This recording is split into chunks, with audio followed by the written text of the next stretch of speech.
may mga stage siya ng paglala. Pwede siyang mahantong sa para maging sanhi para magkaroon siya ng chronic kidney disease.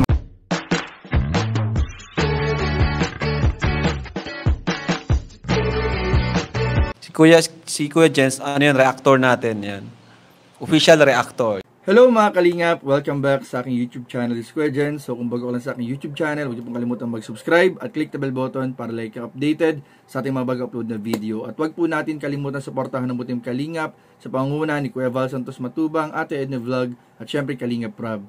At para suportahan din po ang mga kasamahan sa Butim Kalingap, nandyan po ang K-Boys, Kalingap Partner, Kalingap Reactor, at lahat po ng charity vlogger sa buong Pilipinas sa tumutulong sa mga kabayan po natin ng lahat may hirap. Suportahan po natin lahat, guys. So ito mga kalingap, ito bibigyan na po natin ng reaction video ang part 94 ng Tambalang Jump Car, kung saan mga kalingap napanood naman po natin sa intro kanina na sobra po ako nagulat mga kalingap nang nalaman ko na yung palang dating pinag-uusapan natin na nangyari po kay Carla na UTI po mga kalingap, o pagkakaroon ng UTI ay maaari palang mauwi sa isang chronic kidney disease mga kalingap, sa mas malalang sitwasyon mga kalingap, pag hindi naagapan at hindi agad na gamot mga kalingap. So ngayon mga kalingap, papanoorin muna natin yung pagbisita ni Papa Joms, si Kalingap Rob kay Carla, at mamaya po pag-usapan po natin kung ano yung mga dapat gawin para maiwasan na mauwi ito sa isang chronic kidney disease at ano yung mga dapat iwasan na pagkain. So tara, panoorin po natin mga kalingap, bigyan natin ng reaction video in 5, 4, 3, 2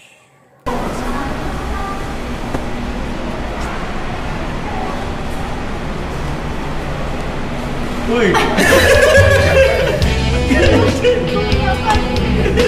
Nagulat siya. Hala?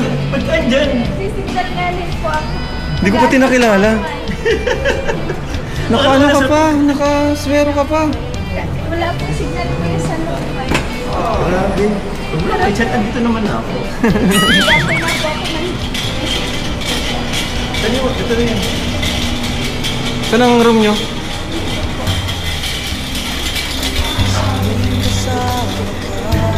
Sino nandyan? Hello po!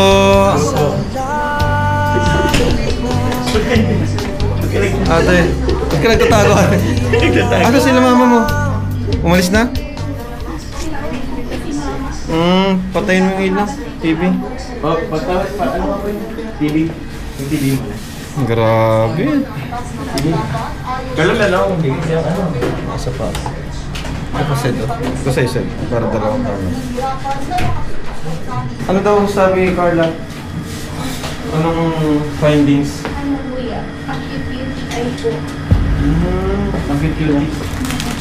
Sinala ang humiko po. Hello? nagtitik ka ng antibiotic? Oo, antibiotic yun. Tapos, Ano ang unang mong naramdaman? Sumakit? Grabe yung sakit ng ano ko po. Diba? Sa likod. Kailan pa yan? Matagal na po. Matagal mo nang iniinda yung sakit? Mapacheck up ka lang sana? Oo. Ay, buti na isipan mo magpa-check up. Ilang days ka na dito? Pangalawa. Pangalawa.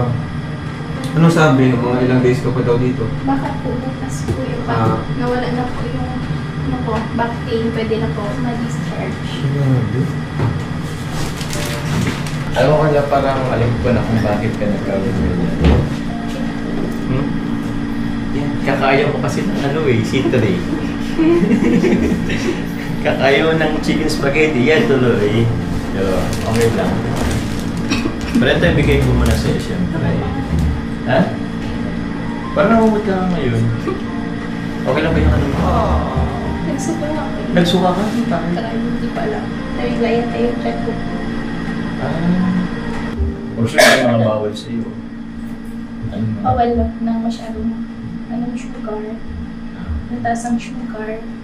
Ayo, kaka-soft drinks, mga ganun. Tawag dyan yung mga iced tea. Isa yan, bro. Kape. Lalo ng soft drinks, UTI.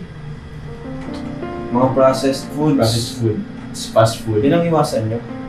Luto-luto muna kayo. Mas matipid pa. Kaya nga, bro. Diba mga isda, ganyan. Luto mo. Veggies. Green foods. So yun nga mga kalingap, at napanood naman natin mga kalingap sa intro na sinabi nga po ng isa sa ating mga kasama sa K-Boys na si Carl, na kapag hindi nga po naagapan yung UTI ay maaaring maging chronic kidney disease mga kalingap. At dito nga sa ating pag-research sa internet ay nakumpirma po natin mga kalingap na maaari nga talaga mga kalingap na yun ay mauwi, yung UTI o urinary tract infection ay pwedeng mauwi sa isang chronic kidney disease o tinatawag na CKD kung hindi ito naagapan o paulit-ulit na mangyari. So dapat talaga mga kalingap, once ma-diagnose ka na may UTI, maging ano ka na, tawag doon, disiplinado na sa pagkain, sa practice para hindi na maulit na yung mangyari mga kalingap. So paano nangyari ito? Paano ito nangyari? Yung paano mangyayari? Paano nangyayari yung paglala ng isang UTI? Yung simpleng UTI o pangkaraniwang infection daw ay karaniwang hindi ito nagdudulot ng pangmatagalang pinsala kung agad na ginamot. Yung pangalawa naman, yung tinatawag na complicated UTI o recurrent UTI ay yung pabalik-balik na UTI, lalo na kung may kasamang mga kondisyon tulad ng bato sa bato o pantog o sa kidney o bladder stone, tapos medyo diabetic na nephropathy, abnormality sa urinary tract, and mahinang immune system. So yun yung pangalawa, parang stage 2. So stage 3 naman, yung tinatawag dito upper UTI o pyelonephritis. Hindi ko po sure kung tama yung pagka-pronounce ko, pero parang pyelonephritis. Ito naman po yung kung umabot ang infection sa kidney. Maaaring magkaroon ng inflammation sa kidney, scar tissue o peklat sa kidney. Maaari din namang paulit-ulit na pinsala na posibleng magdulot ng pagkasira sa kidney o sa paglipas ng panahon. Pero nawa mga kalingap, grabe nakatakot po yung mga ganitong klaseng sitwasyon. Pero nawa po mga kalingap ay hindi naman po mauwi sa ganito. At nakita naman po natin mga kalingap, di ba naagapan naman po, nadala agad sa hospital si Carla, nagamot. At sana po ay talagang tulungan din ni Carla yung kanyang sarili na madisiplina sa pagkain at sa daily living po, para hindi na po lifestyle, para hindi na po maulit na mangyari yung pag-atake ng UTI o hindi na pabalik-balik yung pagkakaroon ng UTI. So sabi dito, ang resulta kapag paulit-ulit na pinsala sa kidney, ito ay maaaring mauwi nga daw sa isang chronic kidney disease. Pwedeng magdulot ng pagbaba ng kidney function o pangailangan ng... So wag naman natin basahin niya kasi nakakatakot na masyado mga kalingap. So wag naman sanang maging ganyan. Pero sabi dito, ang mga palatandaan na delikado na ang UTI kapag nilalagnat na o panginginig, sakit sa likod o bandang tagiliran, pagsusuka, dugo sa ihi o paulit-ulit na UTI kahit na umiinom ng gamot. So hindi biro pala mga kalingap yung UTI. Sana po ay maging maayos na po agad. Sabi dito, ano ang dapat gawin? Kumonsulta agad sa doktor kapag may sintomas ng UTI. Tapusin ang antibiotic kahit nawawala na ang sintomas. Ipacheck ang kidney function. So magpa-urinalysis, serum creatinine, ultrasound kung kinakailangan. At panghuli, iwasan ang mga risk factors, halimbawa hindi pag-inom ng sapat na tubig, pagpipigil ng ihi o poor hygiene. So ito po yung mga kailangan gawin mga kalingap. Tapos tinanong din natin, search din natin sa internet kung bawal ba ang mga fast food na pagkain o matatamis o artificial sweetener sa may mga UTI. Sabi dito, oo, mainam na iwasan ang mga fast food, matatamis at artificial sweetener kung may UTI. Narito ang dahilan kung bakit. Ito yung mga dahilan mga kalingap. Sa fast food, may mataas na sodium or asin, nakaka-dehydrate, at ang dehydration ay maaari magpalala ng UTI dahil mas kaunti ang ihi na lumalabas, kaya mas hindi nahuhugasan ang bakterya sa urinary tract. So iwasan daw talaga yung maalat na pagkain. So mataas sa unhealthy fats at preservatives, at may mababang nutrients yung mga pagkain sa fast food. So talagang hindi muna pwedeng si Carla magparakain sa fast food.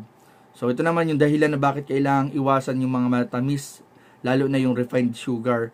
Pinapakain ang bakterya. Ang mga bakterya na sanhi ng UTI ay mas mabilis dumami kung mataas ang asukal sa katawan. Kaya pala pinagbawalan si Carla po ng matatamis.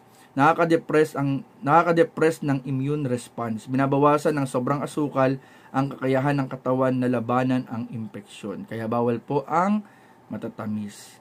So ayun po mga kalingap, mga mas mainam kainin habang may UTI. So ito po mga kalingap yung dapat kainin kapag ang isang tao ay may UTI. Tubig, Pinakamahalaga, tumutulong mag-flush ng bakterya. So, prutas na may vitamin C, tulad ng bayabas, dalandan o strawberry, tumutulong mag-acidify ng ihi, hindi pabor sa bakterya. So, isa din ang cranberry juice. So, marami akong nakita sa comment, nag-suggest nga ng cranberry. May ilang ebidensya na nakakatulong ito para pigilan ang pagdikit ng bakterya sa bladder walls. So, maganda talaga yung cranberry juice. Gulay at whole foods para sa lakas ng immune system. So, ayun po mga kalingap, yung mga mas mainam na kainin kaysa sa mga matamis na pagkain at kaysa sa mga fast food. Mas mabuting kainin na lang natin yung mga prutas, gulay, tubig, ayun nga yung mga nabanggit natin kanina para mas makatulong sa recovery ng katawan.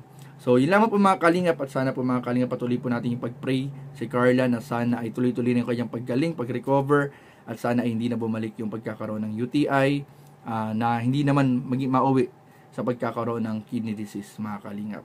So, yun lamang po at maraming po salamat sa panonood. Please don't forget to like, comment, share, and subscribe sa ating mga video. Maraming po salamat. God bless. Bye-bye.